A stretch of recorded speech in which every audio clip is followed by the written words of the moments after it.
Bonjour chers amis de Fastmatics. Aujourd'hui, on continue avec l'algèbre. On va comprendre comment multiplier un monome par un polynôme.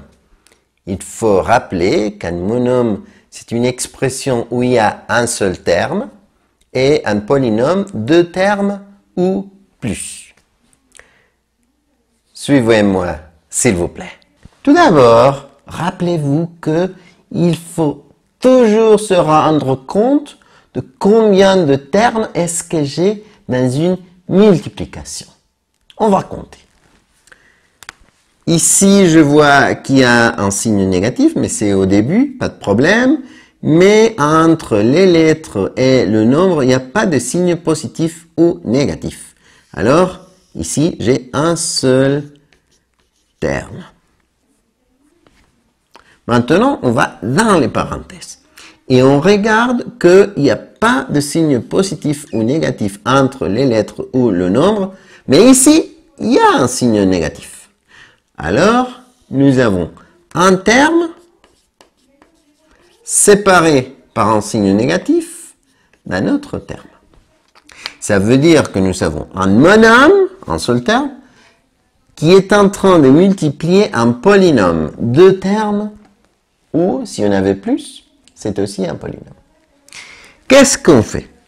Alors, on va multiplier le premier terme par le premier, et après le premier terme par le deuxième.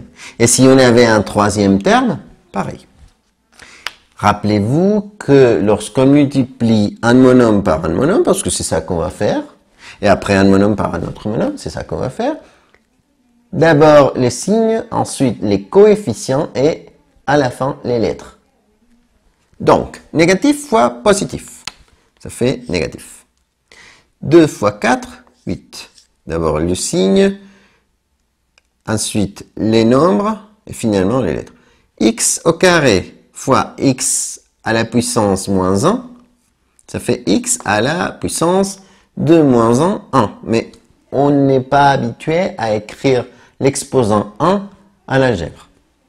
Ensuite, y à la puissance moins 3 fois y à la puissance 2, ça fait y à la puissance moins 3 plus 2, moins 1. Rappelez-vous que si nous avons des signes différents, on va soustraire les nombres, on va garder le signe du nombre le plus grand.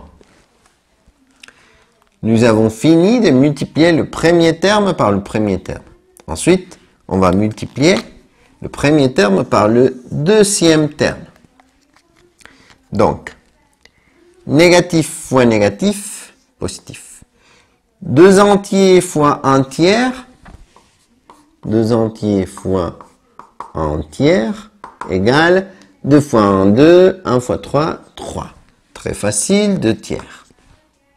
Maintenant, les lettres. D'abord, rappelez-vous les signes, les nombres et les lettres. X au carré fois x à la puissance 1 sur 2. Rappelez-vous qu'on va faire l'addition des exposants. C'est très important. L'addition. Lorsqu'on multiplie, on fait l'addition des exposants. Alors, 2 entiers fois, non, pardon, plus 1 demi. Le plus petit common multiple des 1 est 2. 2 divisé par 1, 2 fois 2, 4, plus 2 divisé par 2, 1 fois 1, 1. Ça fait 5 sur 2. X à la puissance 5 sur 2. Et finalement, y à la puissance moins 3 fois y à la puissance v. Je l'ai fait exprès, j'ai mis une lettre comme exposant. Si on multiplie ça, il faut faire l'addition de moins 3 plus d. Mais il n'y a rien à faire. Parce que ils ne sont pas des termes semblables. Rappelez-vous, n'oubliez pas ce petit détail, parce que sinon, ça va pas aller. Et voilà! Nous avons fini de faire cette multiplication. J'espère que vous soyez content d'avoir appris et on se voit dans une prochaine vidéo. Au revoir!